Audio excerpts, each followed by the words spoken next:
let's say somebody goes out, they're in Vegas, right? They go out to a club. Let's say they do some right? Let's say they get some drinks.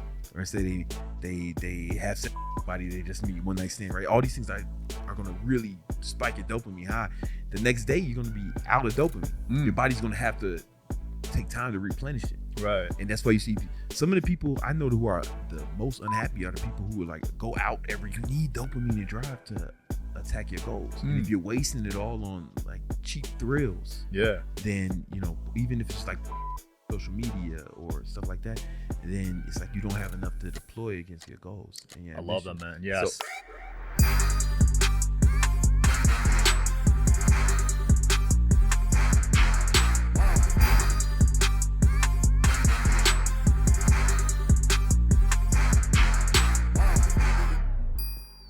Welcome back, guys. Digital Social Hour. I'm here with a legend today, Brandon Carter. Yo, what's going on, man? How's it going, bro? I'm doing great, man. Man, I got questions for you. I can't wait. I got questions for you, man. Like the one you were filming before this, man. These guys had seen UFOs and shit. I'm supposed to follow that, man. That's gonna be tough. You should have had me go first, man. Yeah, that was the main event. It was. No, it wasn't. Nah, you'll top it. All right, we'll see. Man, let's get started, man. Keto Diet. Yeah. So I don't know much about it, but I was researching you. Seems like you've been on it for 9 years now, right? About 8 years. It's going on now. Okay. Yeah. And what's that been like, that shift for you? It's been fantastic for me. It's not for everyone. I'm not one of these guys who's like an evangelist who's telling everyone they need to do keto. Yeah. Everyone's different. Some people can eat a peanut and die. You know what I'm saying? So I'm not going to say that one thing is for everyone. Yeah. But for me, it's just been incredible, man. Like I started the ketogenic diet because my cholesterol was high. Right. And it's a genetic predisposition. A lot of people in my family have high cholesterol. So it was genetic. And they were trying to put me on statins. What is that? These are like pills that lower your cholesterol, but they have crazy side effects. Yeah, it's terrible for you. Jesus. You know what I'm saying? It's a side effect, low testosterone, all types of stuff, right? But I had been a nutritionist for like, almost 20 years, right? Okay. Personal trainer, nutritionist. And I was like, what if I try to do it naturally? And I remember I talked to this dude a long time ago named Jimmy Moore. And he was a big keto advocate. And I was like, you know what? Let me look into this more. And I realized that there was a lot of studies that showing that ketogenic diet actually improves people's cholesterol. A lot of people, not everyone. Yeah. Some people's cholesterol goes way off the charts, right? This is not some for everyone. I'm Right. not trying to push this on no one. So all you guys can just put your axes down, put your spears down. I'm not trying to push this on anybody. He just asked me a question. These people, they hate it. Bro. They hate it. People hate keto. Yeah, speaking of hating. But the first month I was on it, my cholesterol went down 100 points. Said I didn't need to be on it, but I felt better. I had more energy. I mean, initially it sucked, but the first 2 weeks, but then I got past that. I knew that was going to happen. And then I had more energy, man. It's like I didn't need as much sleep. My skin was clearer, and I was more ripped because, you lose a lot of water weight when you're on a ketogenic diet. So like I had the appearance of being more ripped, shredded, and I felt great. So I said, just stay on it. And then I've just been on, it's been 8 years later. So what exactly is ketosis? Because I've seen that online. Yeah, so the ketosis, basically when you're on a standard Western diet, standard American diet, you're consuming carbohydrates, right? Yeah. And those carbohydrates convert to glucose. Yeah. And that glucose is the energy source that your body uses, right? Glucose or glycogen. In the absence of glucose, right? If you're not eating carbohydrates, your body's not going to have a lot of glucose. There's going to be some, but not enough to run. So in the absence of glucose, your pancreas secretes, and your liver secretes something called ketones. And these ketones become your new fuel source, right? So now you're using the fat that you eat and fat in your body for fuel as opposed to glucose, as opposed to running on carbohydrates. And there's some advantages to that for some people, right? Not for everyone, for some people. Calm down, dorks. Birds. They're gonna get all crazy about it, but listen, it's because when your glucose levels go above 110, your blood glucose levels go 110, your pancreas secretes a hormone called insulin. And the insulin's job is to get rid of the excess glucose, right? So you can function. The problem is it does it kind of indiscriminately, and this is why people get tired after they eat a big. Are you someone that doesn't have life insurance? Why leave anything up to chance in a worst case scenario? Luckily, Policy Genius makes finding the right policy simple, and their team of licensed experts are on hand to help you through it. Life insurance gives your family a safety net that they can cover expenses with, so they don't have to worry about money while getting back on their feet. I've had friends and family members that have passed away without life insurance. It's definitely left us with financial instabilities. Even if you already have a policy, it may not offer enough protection for your family's needs, and it may not follow you if you leave your job. With Policy Genius, you can find life insurance policies that start at just $292 per year for $1 million of coverage. Some options offer same-day approval and avoid unnecessary medical exams. Policy Genius knows how valuable your time is. Their technology makes it easy to compare life insurance quotes from America's top insurance in just a few clicks to find your lowest price. Policy Genius has licensed, award-winning agents who can help you find the best fit for your needs. They work for you, not the insurance companies. They don't have an incentive to recommend one insurer over another, so you can trust their guidance. Policy Genius is for parents, caregivers, and anyone else who has people who depend on them. They simplify the process of getting life insurance so you can protect the people you love. They got thousands of 5-star reviews on Google and Trustpilot. Your loved ones deserve a financial safety net. You deserve a smarter way to find and buy it. Head to policygenius.com/DSH or click the link in the description to get a free life insurance quote and see how much you could save. That's policygenius.com/DSH. Meal that's ever happened to you? Yeah. Yeah, that's not me. Really? Yeah, nah. I eat a big meal and I'm chilling. Even when you go to like a buffet? I mean, if I overdo it, Yeah. right? If I go there like it's a challenge. Yeah. But nah, like I'm not tired after I eat lunch or a big meal or anything because I don't have that insulin spike. Yeah. And I saw you just took testosterone for a year. Yeah, it's been 2 years now. Oh, you're on 2 years? Yeah. So I started when I was 38. I went on testosterone just because my levels were low and I just I want to be the best I can be. Right. You know what I'm saying? I'm trying to optimize. I was healthy, like I could have lived, right? But I wanted to be the best I can be. So yeah, I gotta started taking say, man. testosterone. I got it from a doctor. It's TRT. I get it from T Clinics USA in Tampa, Florida. I gotta say, dude, I took a blood test and my testosterone was low. This was like a year ago, and I used to get sick a lot.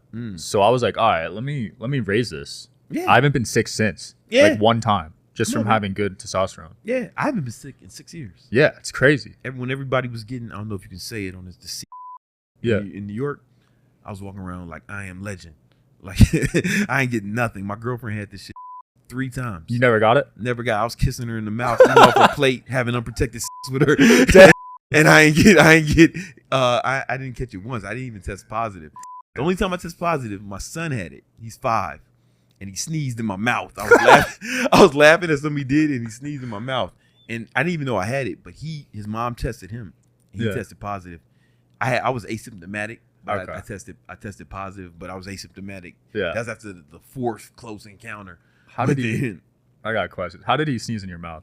He was doing something silly. We were like playing around, and like I was like tickling him. He's 5, right? Okay. And I was tickling him, and we were like messing around, and I was laughing at something he did, and then at the same time he sneezed, and it went right in my mouth. Oh my gosh! What are the odds of that? Yeah, like me and him, we like wrestle and get crazy. Yeah. Yeah. I love how real you are, man. One of the things I saw you do is you write down your haters. Yeah. Why do you do that? The list of hate, man. So okay, this is it's gonna blow your mind. Yeah. This might be worth the cost of admission, right? Sometimes people say, "How do I get motivated?" or "How do I get, how do I really go after it?" And what I suggest they do, if you have an issue with motivation at all, is just make a list of all the people who've hated on you. Like people said you couldn't do it, people talk shit about you, people laughed at you, girls who cheated on you, left you. You know what I'm saying? Whatever. Put it on your phone, your notes, and look at that shit every time you don't feel like doing what you're supposed to do. Or start your day off with it if you're a crazy person like me. And start your day off like that. What it's gonna do is gonna push you, right? Because you can't legally punish them, right? Without going to prison. But the best revenge, according to Frank Sinatra, the best revenge is massive success, right? So like I want them to look back at it like, damn, I did that. You know what I'm saying? I shouldn't have been out here hating. Because I could have been involved in this success, Has a past hater ever reached out to you and apologized? Oh yeah, it happens. And you forgave him? Yeah, you know what I'm saying? I'm not out here, they know not what they do. Right. You know what I'm saying? So like, it's no big deal. Some of them I became cool with later, Okay. A lot of times, man, people who hate on me, they end up like I'm doing something. Like there was one guy, he was talking crazy about me on YouTube. He called me a next thing you know, this motherfucker has a heart attack. He almost died. Didn't do nothing. It's just, because I'm nice to everybody. I'm friendly to everybody. I treat everybody with respect, homeless people, junkies, everyone, janitors, I show everybody love.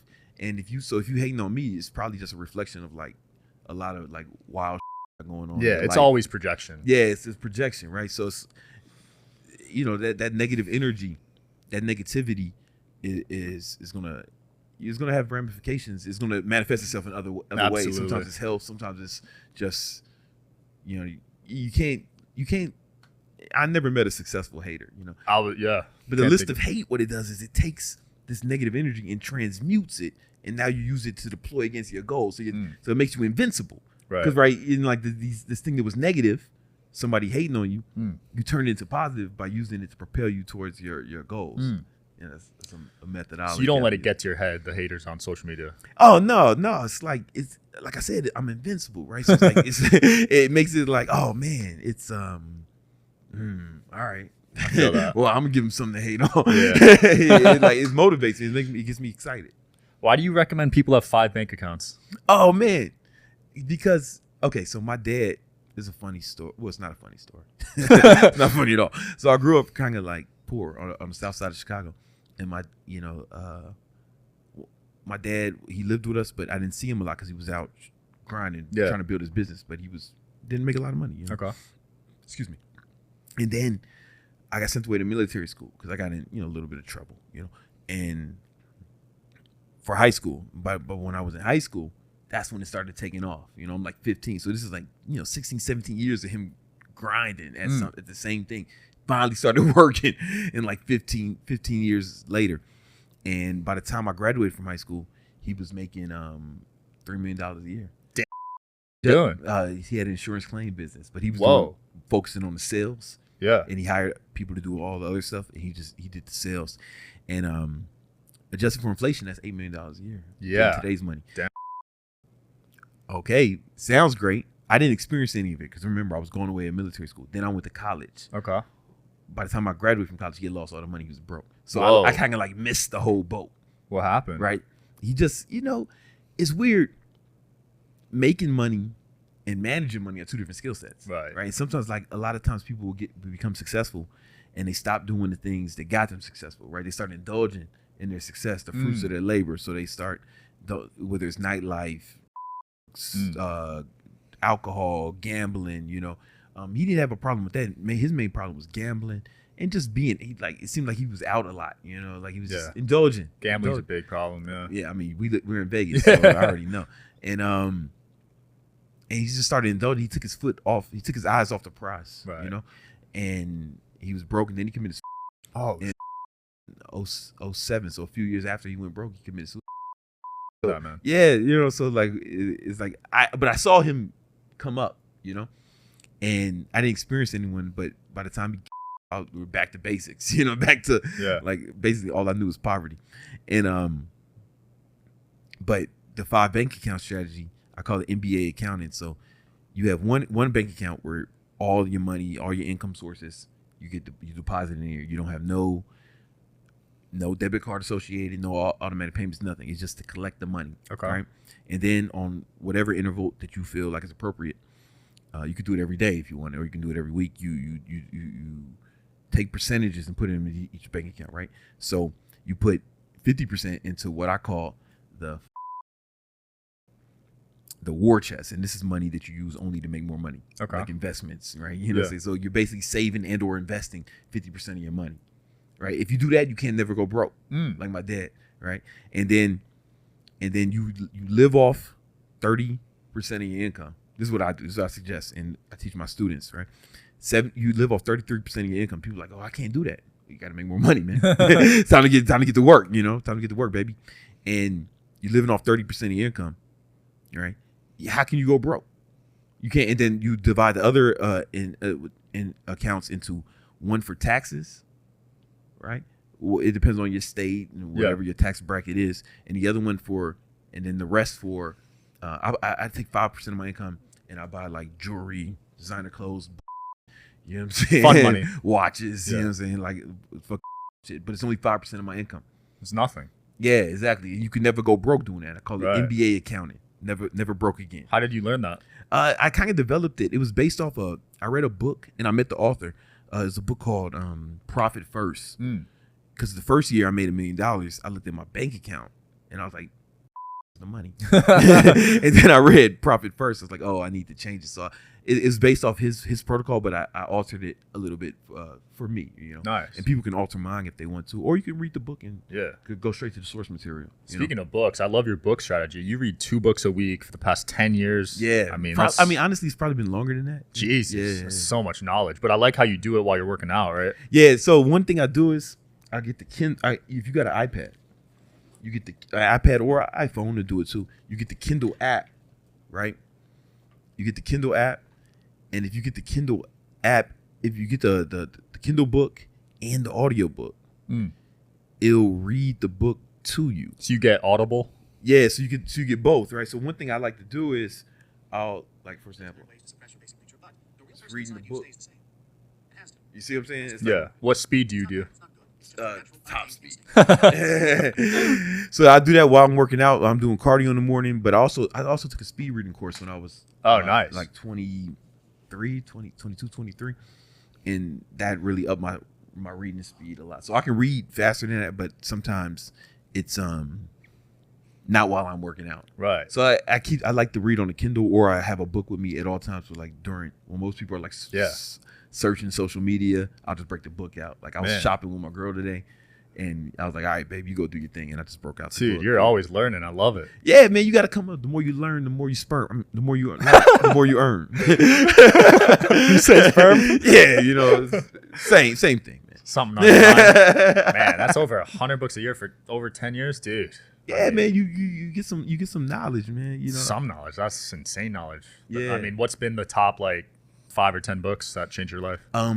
So I gotta go with first off, I'm gonna say Relentless by Tim Grover. I have it tattooed here on my arm. That's how good it was. He got a tattoo. Yeah, well, you know, it's like there was a time in my life where I was working real hard. People were calling me like a workaholic. You know, and I was listening to people around me. You gotta have fun. You gotta enjoy life. They're saying I just work too hard, and I was thought, man, maybe something's wrong with me because I like want to do this, right? Maybe. And I read this book and you know, Tim Grover trained Jordan, Kobe, Dwayne Wade, and a bunch of other like high level stars. You know? And his book wasn't about training; it was about the mindset of like these like elite champions. Right. And I thought, oh, wait a minute, and what I'm doing is right for what my goals are. You get what I'm saying? And it gave me permission to just kind of be myself. And then I realized that, you know, this whole enjoying life thing, when people say that, they kind of mean recreation or hedonism. And there's nothing wrong with that. But if that's the only way you can find joy, then you only get little pockets of joy, right? Because you can't get drunk or go to parties or go on vacations every day, right? But if you can find joy in pushing yourself, find joy in seeing what you're made of, find joy in actually working hard. If you can find joy in that, then you can have joy every day. Like I'm just as happy in front of my computer all day working as somebody on vacation on the beach. Wow. Right? The difference is I can do it every day and they can't.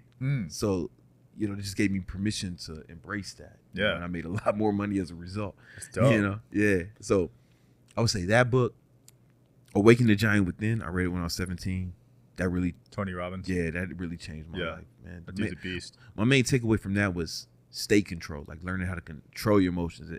I guess before I read that, I thought things happen to you and you respond emotionally. But then I realized, oh, wait a minute, you can feel whatever emotion you want to feel, regardless of circumstances. And that was, you know, I've had a lot of opportunities in my life to put that to the test. You know? That's funny. And I mean, like, you know, father committed suicide and shit, you know, not to say I was happy and smiling in, but I was able to bounce back a lot faster as a result of reading that book. Wow. And, you know, and there's that. Rich Dad Poor Dad was classic a big impact on me, you know, like like my real expensive stuff, like this fuck. Is that a Richard? God. Mill, man. Yeah, this is passive income. Oh yeah, you get what I'm that's saying? the 5%. Yeah, no, it wasn't 5%. This was just straight passive Oh. income, so it was a little more than 5%. I'm gonna be honest with you, Okay. right? But it was made from like money I made in the stock market. Oh, nice. You know what I'm saying? So it's cool. I can do that shit again next year if I wanted to. Yeah. You know, buy one of these every year. You know, so that's 3. Yeah. Then there's the Encyclopedia of Modern Bodybuilding by Arnold Schwarzenegger. That's probably the best fitness book Really? ever written. Yeah. Because he was all natural, right? No. No. But his advice was still solid in that book. And it was Arnold natural. And then number 5, I'm gonna go with How to Win Friends and Influence People. That's a good one. That's a great one. It's incredible. Yeah. So you sound like you well read. So I'm an audiobook guy, but I'm gonna start using your strategy. Because it's like you're immersed in it. Right? Yeah. It's difficult to lose focus if Exactly. you're reading, because it's multiple senses. Yeah. You know what I'm saying? Because I try doing it while I'm working and it doesn't really work. So I'm gonna try doing it while I'm working out. Yeah, especially if you're doing cardio, because cardio is boring. Yeah, so that's perfect. I either do that or I play video games when I do cardio. Yeah, because video games are a mindless task. Yeah, that's the only time I play video games. Yeah, that's a cheat code for any of you guys listening. You want to get in shape, only play video games while you're doing cardio. So I got a Switch, or I play my iPad, Call of Duty Mobile. Okay. I'm dropping nukes on the haters. All right. While I'm getting ripped. Okay. So you play video games, but you also talk about the importance of balancing dopamine levels. Yeah, this is the new one that I've been really trying to talk about. It's super important, man. I think that cheap dopamine is a way to is really robbing a lot of people of their ambition. You know, because dopamine is responsible for your ambition, your motivation, your drive, right? However, when you spike dopamine, the more you spike dopamine, like crazy spikes, what happens is you have a what's called an available pool of dopamine in your body on a neurological level. And when you have a big spike, you use up the dopamine in that pool. So then after that spike, you drop below baseline, right? And it takes a little while for your body to replenish, right?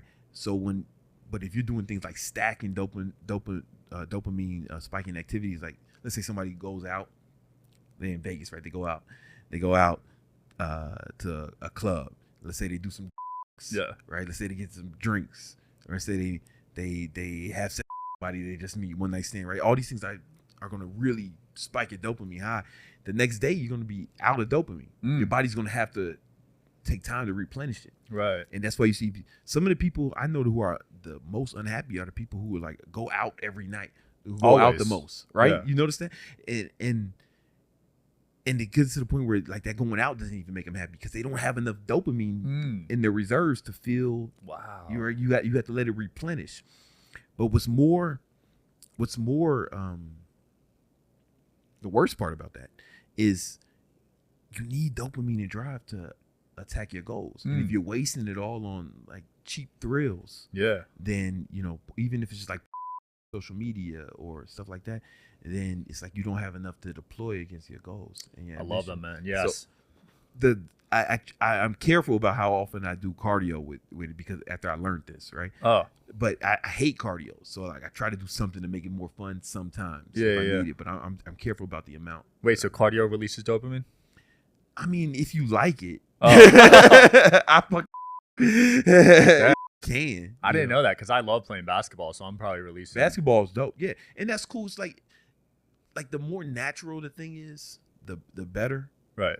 So there's some things that, like if you play basketball, that's probably fine. Yeah, right? You might need a rest after, but it's fine. There's things that will raise your baseline or help you replenish it. Sleep, getting enough sleep. Funny enough that cold exposure, like cryotherapy or cold plunge, doubles your baseline. Really? For a few hours. Your baseline levels of dopamine without a subsequent crash. So if you do that after, then it offsets it. Yeah. Okay. Yeah. All right. There you have it, guys. So like that's the part of it that's like can be dangerous. I stopped doing it. Yeah. No, for real. Like it can really rob you of your ambition.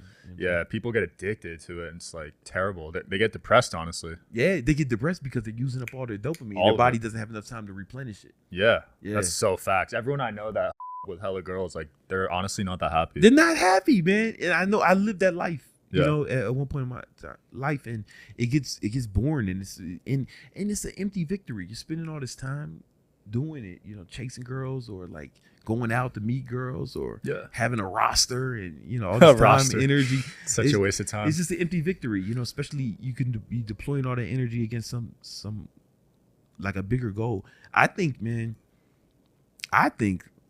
you know, when I was real little, I saw a movie called Casino Royale. I've heard of it. It was James Bond movie with the last guy was James Bond. The one that just left. Yeah, him. Yeah. It was his first one. Okay. And there was this scene where he was sleeping with like this villain's wife. He was about to sleep with this villain's wife, but he got a call and he said, they said, the villain's at the airport. And he left her. She was like ready to, and he left her. And I remember being 17 thinking, I couldn't have did that. I would have been like, yo, can we get him tomorrow? But he left her and went and got the villain. I could do it now, right? I think that it just shows, I don't know, I think you can judge a man on not the shit he indulges in, but he can say no to. Like that's how tough he is, right? Like how hardcore is he? What can he say no to? Wow. So some guys can't control the amount of food they put in their mouth, right? Not at all. But so imagine when you get successful, right? When you have like there's more temptations at like a high level if you're really trying to accomplish stuff, right? Hella, man. Yeah. Girls in your DMs probably all day. Oh man, you know, like I got 1 million followers. You know what I'm saying? I'm reading jewelry and designer clothes all the time, consistent basis. You know, like it. And, you know, I'm in pretty good shape. Good shape. It's like imagine what I say no to. You know what I'm saying? I can't even imagine that. Like, but most guys would get wrapped up in that. And for sure. I think more young guys should pride themselves on being able to abstain from hedonism. Yeah. You know what I'm saying? Because those are the real badasses. You know? Yeah. No, for sure. I respect those guys way more. Yeah. Yeah. And I think those guys respect themselves more. Yeah. You get what I'm saying? I think sure. those guys respect themselves more. Like, I know there's a big push for guys to have now every guy wants to have a harem of women and but yo, the for, right? It's not worth it. It's not worth it. It's a pain. I respect the guy who can say no to pleasures that most guys can't. Yeah, all day. Yeah. You've interviewed some beasts, man. I was checking out your YouTube. What did you learn from Grant Cardone? Oh, Cardone, you know, it's funny. You know what I learned from Cardone is he's still learning, even though he's a like billionaire. He's still looking for information from people above him. Really? You know, like he was telling me he was on a call with Elon Musk. No way. Trying to learn, and he said he wasn't saying nothing. Even when Elon said something he didn't agree with, he was taking it to account, right? And I was like, okay, yeah, it never ends. It never ends. The learning. You never want to feel like you got it, like you just know everything, right? Yeah. And for me, like I've learned some things from people younger than me, less successful than me. Like this one kid I mentored named Splash Man, and I've been mentoring him since he was like 16, and he's like his business is doing $1 million now. He's like 23, 24. Wow. Yeah, and he put me on to stuff sometimes. Like when TikTok was blowing up, he was like, "You should try this TikTok thing." I'm like, all right. And then I started TikTok, and we started running ads, and they were some of our most profitable ads on TikTok. Yes. Yeah, at one point they were. You know what I'm saying? Yeah. That's dope. And yeah, I get your ads daily, bro. Like, you crush it with those. Oh, man, we trying. You know? Yeah, talk to me about, we didn't even dive into the business side of things, but yeah, talk to me about how you grew that empire. It started off, man, me just trying to, you know, after my father killed himself, I figured, man, I need to make some money. So I just started working more. You know, I started training. I was living in New York in Queens. So I'd wake up at 4, take the train to Harlem, train people in the morning. And then I would I would shower at the gym, then take the train downtown to Soho, and I was security guard at the Prada store. I was a bad security guard. I didn't keep anything. I didn't guard anything or keep anyone secure, right? But they paid me, and I was there for 8 hours a day, and then I would work for a moving company after that. Holy crap. 5 days a week, and then on Saturdays and Sundays I would train people in the morning and then manage my boy's restaurant in Queens, a barbecue restaurant. And I did that for like 2 years. Holy crap. Because I'm a father. I had to take care of the family. Yeah, I had to take care of my mom, my sister, her kids, grandma. And, you know, I just felt like there was a lot of weight on my shoulders at 24 to be like the man of the family. And, you know, I just rose to the occasion.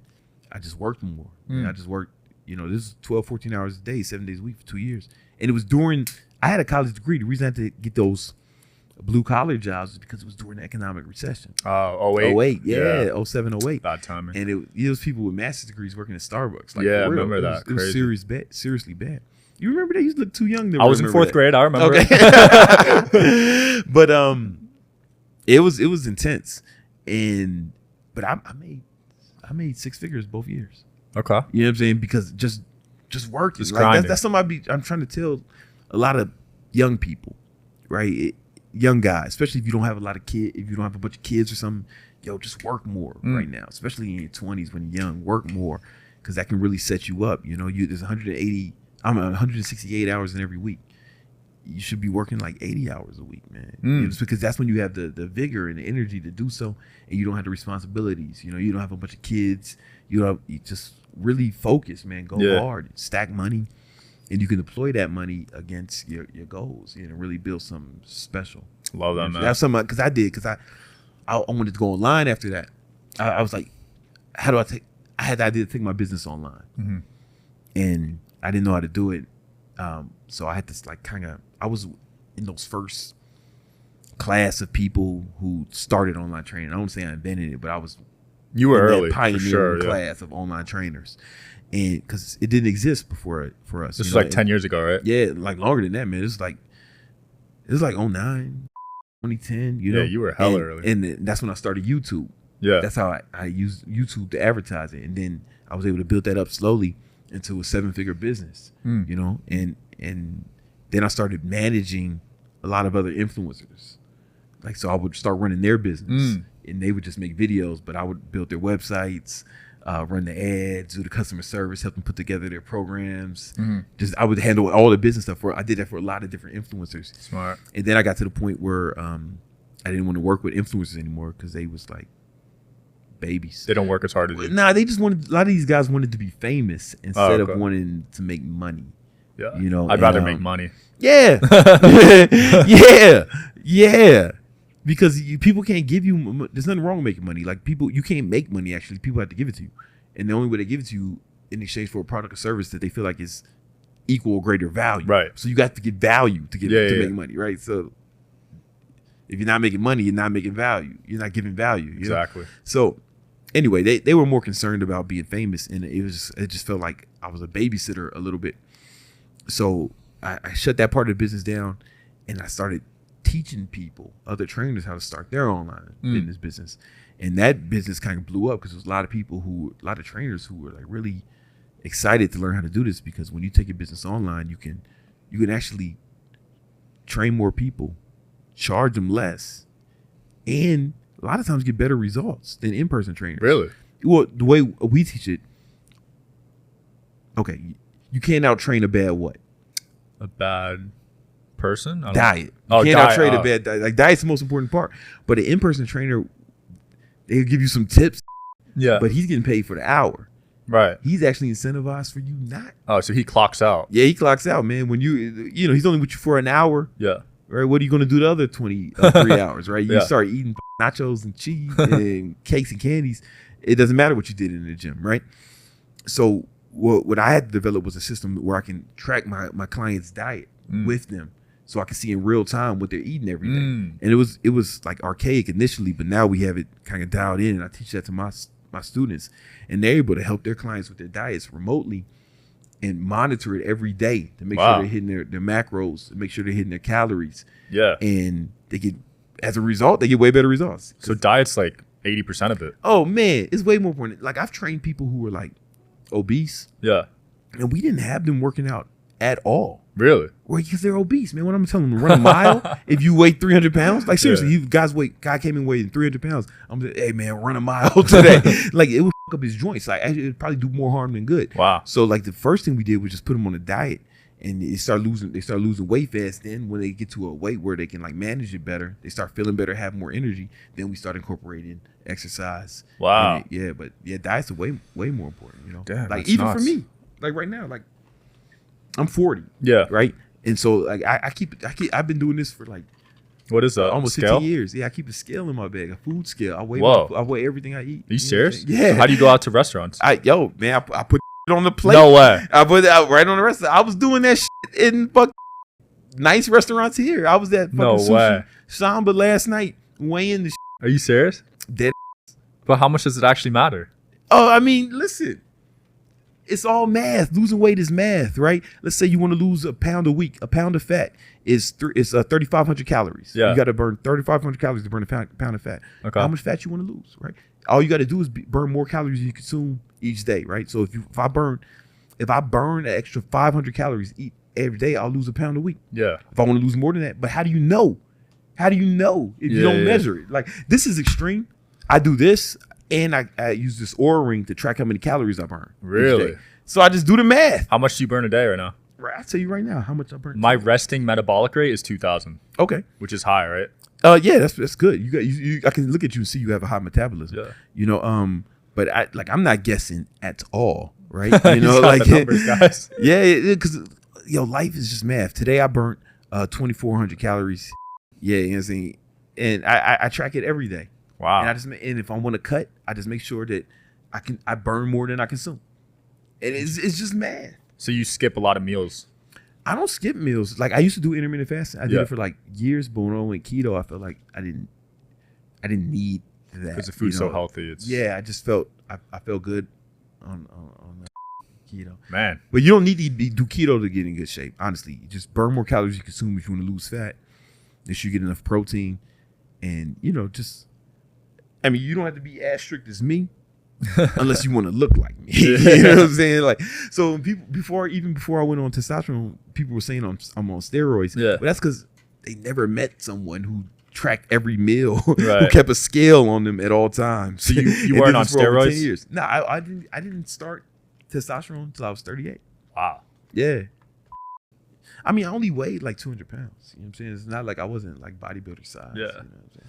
Man, what's next for you? Where can people find out more about you and what you're doing? Man, you can find me, on Instagram, King Keto.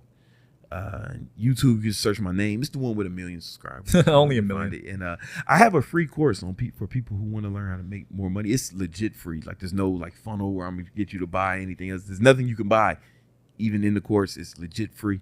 It's called Baller Mindset. The reason I put that out, man, was because I met a discouraging amount of young men who tell me they're broke. And a lot of them were like a lot of them were like black or different minorities, and that kind of bothers me a little bit because I was raised by people who went through the civil rights movement, right? So that stuff was like kind of in my head. And they would tell me how they fought, Martin Luther King was getting his ass kicked every weekend, not for you to sit around being broke, dork. You know what I'm saying? Not for you to sit around off and playing video games. That was a fucking dream, dumb. Right? But maybe they don't have the financial education, right? Maybe it's not all their fault. Maybe they didn't get the right financial education or how to really deploy their resources and their time and their energy towards the acquisition of capital. So I was like, all right, let me put that together for free. You know what I'm saying? Just for free, It's called Baller Mindset. You go ballermindset.com. I'll plug it in the link, man, in the description, man. Oh, Thanks. thank you, brother. All right, guys, that was a blast. Thanks for watching. I'll see you guys next time.